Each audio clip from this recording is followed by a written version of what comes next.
আসসালামু আলাইকুম। আজকে আমরা খুবই গুরুত্বপূর্ণ একটি টপিক পড়ব। টপিকটি হচ্ছে প্রণালী। প্রণালী পড়ার পূর্বে বলতে হবে প্রণালী কাকে বলে। প্রণালী বোঝার জন্য আমরা উদাহরণ হিসাবে দেখি এই যে রাশিয়া এবং শাখানীল দ্বীপ, হ্যাঁ, দুটো পাশাপাশি, কিন্তু এই যে রেখাটার মাধ্যমে এটা বিচ্ছিন্ন হয়ে গেছে, কিন্তু এই যে দেখা যাচ্ছে এটা যুক্ত হচ্ছে। এই যে রেখা এটাকে বলে প্রণালী, অর্থাৎ যে সরু জলভাগ দ্বারা দুটি স্থল অংশ বিভক্ত হয়, বিচ্ছিন্ন হয় বা পৃথক হয়ে যায় এবং দুটি জলভাগ সংযুক্ত হয় তাকে প্রণালী বলে।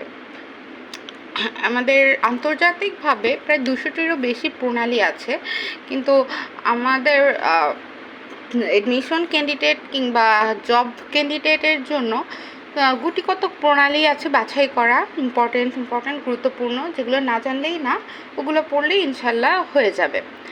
সেক্ষেত্রে আমরা আজকে এশিয়ার কিছু প্রণালী দেখব, এশিয়ার সাথে রিলেটেড প্রণালীগুলো। প্রথমে হচ্ছে বোরিং প্রণালী, বসফরাস প্রণালী, হরমুজ প্রণালী, পক প্রণালী, মালাক্কা প্রণালী, জোহর প্রণালী, সুন্দা প্রণালী, মাকাসার প্রণালী, ফরমোজা প্রণালী, তাতার প্রণালী, বাবেল মান্দেব প্রণালী, কোরিয়া প্রণালী।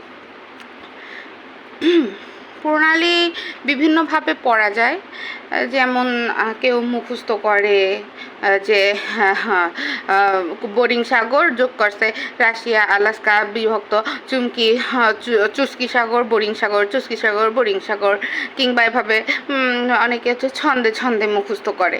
কিন্তু এই যে যোগ করে মুখস্থ করে রাখাটা, এটা মানে আপনাকে যদি 20-25টা প্রণালী মুখস্থ করতে হয়, তখন কি এভাবে যোগ বিয়োগ দিয়ে মনে রাখা সম্ভব যে রাশিয়া যোগ আলাস্কা, চুস্কি যোগ বোরিং, রাশিয়া বিয়োগ আলাস্কা, চুস্কি যোগ বোরিং, এভাবে মনে রাখা সম্ভব না। কিংবা এতগুলো প্রণালীও ছন্দ আকারে মুখস্থ রাখা সম্ভব না। হয়তো অনেকের জন্য সম্ভব হয়, কিন্তু এটা পরীক্ষার ক্ষেত্রে মনে করতে করতে আপনার অনেকটা টাইম চলে যায়। এজন্য আপনি যদি মানচিত্র দেখে পড়েন, তখন হবে কি আপনার মানচিত্রটা খুব সুন্দরভাবে আয়ত্তে চলে আসবে, ভাইবায় বা আপনার রিটেনে অনেক ভালো একটা আউটপুট পাবেন আপনি। ভাইবা অনেক সময় মানচিত্র দেখিয়ে জিজ্ঞেস করে কোথায় কোন প্রণালীটা আছে বলো, কিংবা একটা গোলক দেখিয়ে জিজ্ঞেস করবে কোথায় কোন প্রণালীটা আছে বা কোন কান্ট্রিটা কোথায় আছে। যদি আপনি মানচিত্র বারবার দেখেন, এগুলো আপনার আয়ত্তে চলে আসবে। এখন আমরা প্রণালী শুরু করি। এই যে বোরিং প্রণালী খুবই গুরুত্বপূর্ণ একটা ভূমিকা রাখে রাজনৈতিক ক্ষেত্রে এবং মাল পরিবহনের ক্ষেত্রে। এই যে বোরিং প্রণালীটা হচ্ছে যুক্ত করেছে এই চুস্কি সাগর এবং বোরিং সাগরকে যুক্ত করেছে এবং পৃথক করেছে কি এই যে এশীয় অংশে রাশিয়াকে যুক্তরাষ্ট্রের আলাস্কা থেকে পৃথক করেছে। এটা যদি আমরা মানচিত্রে দেখতে যাই, মানচিত্রে আপনি দেখতে পাবেন এই অংশটা দেখুন, এই অংশটা হচ্ছে রাশিয়া এবং আলাস্কার মাঝখানে এই বোরিং প্রণালী। এই যে চুস্কি সাগর, এই হচ্ছে বোরিং সাগর। প্রশান্ত মহাসাগরে হচ্ছে এই বোরিং সাগরটা, আর এই যে চুস্কি সাগরটা এটা হচ্ছে উত্তর মহাসাগরে। এখন আমরা আবার আসি হচ্ছে এই যে এটা হচ্ছে আমাদের তাতার প্রণালী। তাতার প্রণালীটা দেখি, এই যে রাশিয়ার একটা অংশ আমার শাখালিন যে দ্বীপটা, এই দ্বীপটা থেকে পৃথক হয়ে গেছে, যুক্ত হলো কি আমার এই যে ওখটস্ক সাগরটা জাপান সাগর থেকে পৃথক হয়ে গেছে। এখন যদি আমরা মানচিত্রে দেখতে যাই, এটা আমরা কোথায় পাবো? এই যে রাশিয়ার কাছে আসি, এই যে তাতার প্রণালী, এই যে আমার রাশিয়ার একটা অংশ এবং এই যে আমার শাখালিন দ্বীপটা, এটা পৃথক হয়েছে এবং যুক্ত হয়েছে এই যে ওখটস্ক সাগর, এই যে জাপান সাগর, এই যে আবার দেখুন, এই যে রাশিয়া, এই হচ্ছে শাখালিন দ্বীপ, এই হচ্ছে ওখটস্ক সাগর পৃথক হয়ে গেছে, ওখটস্ক সাগর যুক্ত হয়েছে জাপান সাগরের সাথে। এই হচ্ছে প্রণালীটা। এখন আসি আবার কোরিয়া প্রণালীতে। এই যে আমাদের কোরিয়া পৃথক হলো এই জাপান থেকে এবং যুক্ত হলো কি এই যে জাপান সাগরটা পূর্ব চীন সাগরের সাথে যুক্ত হয়েছে। এই যে আমাদের প্রণালীটা। এই মানচিত্রে একটু খুঁজে দেখি তো, এই যে আমাদের কোরিয়া, এই হলো জাপান, এই যে আমাদের প্রণালীটা এখানে থাকে। এখানে উল্লেখ করেনি, কিন্তু এখানে হচ্ছে প্রণালীটা। এরপর হচ্ছে আমাদের এই ফার্মোজা প্রণালী। ফার্মোজা প্রণালী হচ্ছে চীন তাইওয়ানের যে রাজনৈতিক ক্ষেত্র, এর মূল কেন্দ্রবিন্দু হচ্ছে এই ফার্মোজা প্রণালী। এই ফার্মোজা প্রণালীটা পৃথক করেছে হচ্ছে চীনকে তাইওয়ান থেকে। তাইওয়ান পূর্বে চীনেরই একটা অংশ ছিল রাজনৈতিক বিভিন্ন ক্ষেত্রে। তাইওয়ানে এসে হচ্ছে যে আশ্রয় গ্রহণ করে, এরপর হচ্ছে এই তাইওয়ান পৃথক হয়ে যায়।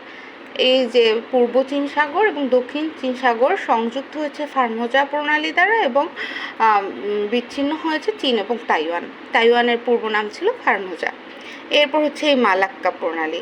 মালাক্কা প্রণালী খুব সরু একটা প্রণালী। মালাক্কা প্রণালী পৃথক করেছে ইন্দোনেশিয়ার এই সুমাত্রা দ্বীপটাকে মালয়েশিয়া থেকে এবং যুক্ত করলো কি আমার আন্দামান সাগর এবং দক্ষিণ চীন সাগর। এই দুটো প্রণালী যদি আমি মানচিত্রে খুঁজতে চাই, প্রথমে আমার ফার্মোজা প্রণালী। এই যে আমার চীন, এই হচ্ছে তাইওয়ান, এই হচ্ছে আমাদের ফার্মোজা প্রণালী।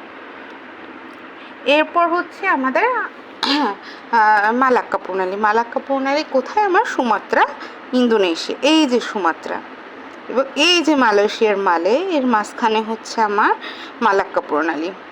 যুক্ত করলো কি? যুক্ত করেছে হচ্ছে আমার আন্দামান সাগর মানে বঙ্গোপসাগর এবং হচ্ছে এই যে আমার দক্ষিণ চীন সাগর। দক্ষিণ চীন সাগর দেখতে পাচ্ছেন? এই যে। এরপর হচ্ছে আমার সুন্দা প্রণালী। সুন্দা প্রণালীটা দেখে আমাদের সুমাত্রা এবং জাভাকে পৃথক করে যুক্ত করে জাভা সাগর এবং আন্দামান সাগরকে, ভারত মহাসাগরকে। এটা আমরা মানচিত্রে একটু খুঁজে দেখি। এই হচ্ছে মালাক্কা প্রণালীর নিচেই এই সুমাত্রার সাথে আর একটা, এই যে সুমাত্রা আমার দ্বীপটা ইন্দোনেশিয়ার, এই জাভা দ্বীপ, এইখানে হচ্ছে আমার সুন্দা প্রণালী। এখানে জাভা সাগর এবং ভারত মহাসাগর যুক্ত হয়েছে। এরপর আসি আমাদের ভারত এবং শ্রীলঙ্কাকে পৃথক করেছে হচ্ছে পক প্রণালী, যুক্ত করেছে বঙ্গোপসাগর এবং এই মান্নার দ্বীপ অর্থাৎ আরব সাগরকে। এটা আমরা একটু মানচিত্রে যদি খুঁজে দেখি, মানচিত্রে কোথায় পাবো? এই যে এখানে, এই যে ভারত শ্রীলঙ্কা এই যে বিচ্ছিন্ন হয়েছে, এখানে পৃথক হয়েছে পৃথক হয়েছে হচ্ছে ভারত শ্রীলঙ্কা, যুক্ত হয়েছে ভারত মহাসাগর এবং আরব সাগর। এই যে আরব সাগরের প্রবাহ হচ্ছে বঙ্গোপসাগর, এই যে ভারত সাগর, আরব সাগর এবং ভারত মহাসাগর, আরব সাগর এবং ভারত মহাসাগর পৃথক যুক্ত হয়েছে। এরপর আসি হচ্ছে আমাদের মধ্যপ্রাচ্যের উল্লেখযোগ্য দুটি প্রণালী, একটি হচ্ছে হরমুজ প্রণালী আর একটা হচ্ছে বাবেল মান্দেব। এই যে আমাদের ইরান, মধ্যপ্রাচ্যে ইরান পূর্বে পারস্য হিসাবে পরিচিত ছিল। খুবই ইতিহাসের খুব গুরুত্বপূর্ণ একটা স্থান হচ্ছে ইরান। ভারতের যে কোহিনূর, পারস্যের যে পারস্যের নাদির শাহ নিয়ে গেছেন, এই যে সেই ইরান। এই ইরান পূর্বে পারস্য নামে পরিচিত ছিল, এই যে পারস্য উপসাগর এবং এখানে হচ্ছে ওমানের পাশাপাশি আছে ওমান উপসাগর। এই যে ইরান এবং সংযুক্ত আরব আমিরাতকে পৃথক করেছে এই হরমুজ প্রণালীটি দ্বারা এবং যুক্ত হয়েছে এই যে পারস্য উপসাগর এবং এই ওমান উপসাগরটা যুক্ত হয়েছে। এরপর আসি আমরা ইয়েমেন, এই যে বাবেল মান্দেব প্রণালী। বাবেল মান্দেবকে বলা হয় গেট অফ টিয়ার্স, কারণ হচ্ছে এখানে অতীতে খুব জাহাজ ডুবি হতো, এই কারণে আর কি বাবেল মান্দেব বলা হয়। খুবই গুরুত্বপূর্ণ একটা প্রণালী, এখান থেকে প্রচুর তেল সরবরাহ, তেল আদান প্রদান করা হয়, তেল পরিবহন করা হয়। এই যে প্রণালীটা আমাদের ইরিত্রিয়া এবং জিবুতি থেকে ইয়েমেনকে পৃথক করেছে।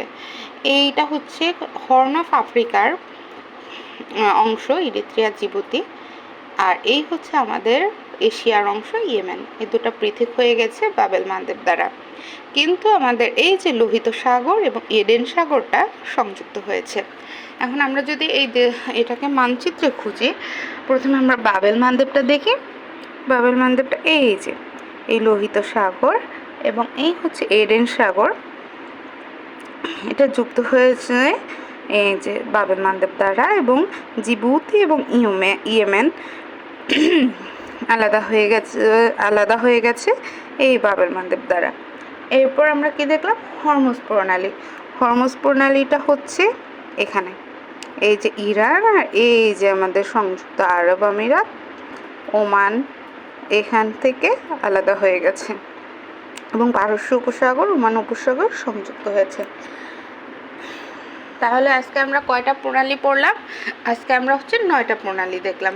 প্রথম প্রণালী আসলে মুখস্থ করার কিচ্ছু নেই, মানচিত্র দেখে দেখে আপনাকে মনে রাখতে হবে। এখানে যদি ছন্দ পড়ার কথা বলি কোনো কাজে আসবে না, যদি যোগ বিয়োগ দিয়ে মুখস্থ রাখার কথা বলি কোনো কাজে আসবে না। এভাবে একটা মানচিত্র নিতে হবে, এভাবে আপনার একে পড়তে হবে। এটাই সব থেকে উত্তম পদ্ধতি। মানচিত্রে আয়ত্তে আনতে হবে। ভূগোল পড়েন, ইন্টারন্যাশনাল অ্যাফেয়ার্স পড়েন, কোনো উপায় নেই মানচিত্র ছাড়া। আপনার মানচিত্র জানতেই হবে যে কোনো জব পারপাসের জন্য। তাহলে আমরা সারমর্ম হিসাবে কি বলতে পারি? যে এই যে বোরিং প্রণালী রাশিয়া আলাস্কাকে পৃথক করে, চুস্কি এবং বোরিং সাগরকে একত্রিত করে। আবার তাতার রাশিয়া শাখালিনকে পৃথক করে, ওখরস্ক জাপান সাগরকে একত্রিত করে। কোরিয়া প্রণালী কোরিয়া জাপানকে পৃথক করে, জাপান সাগর পূর্ব চীন সাগরকে সংযুক্ত করে। ফার্মোজা প্রণালী চীন তাইওয়ানকে পৃথক করে, পূর্ব চীন সাগর দক্ষিণ চীন সাগরকে একত্রিত করে। মালাক্কা প্রণালী খুবই সরু প্রণালী, খুবই গুরুত্বপূর্ণ একটা প্রণালী। মালয়েশিয়া এবং সুমাত্রা ইন্দোনেশিয়াকে পৃথক করে, আন্দামান সাগর দক্ষিণ চীন সাগরকে সংযুক্ত করে। সন্ধ্যা প্রণালী সুমাত্রা এবং জাভাকে পৃথক করে, জাভা সাগর ভারত মহাসাগরকে একত্রিত করে। এই ভারত এবং শ্রীলঙ্কা পৃথক হয় পক প্রণালী দ্বারা, বঙ্গোপসাগর এবং মান্নার দ্বীপ সংযুক্ত হয় পক প্রণালী দ্বারা। এই হরমুজ প্রণালী ইরান সংযুক্ত আরব আমিরাতকে পৃথক করে, পারস্য উপসাগর ওমান উপসাগরকে সংযুক্ত করে। এরপর বাবেল মানদেব ইয়েমেন, ইরিত্রিয়া, জিবুতিকে পৃথক করে এবং এই লোহিত সাগর এডেন সাগরকে সংযুক্ত করে।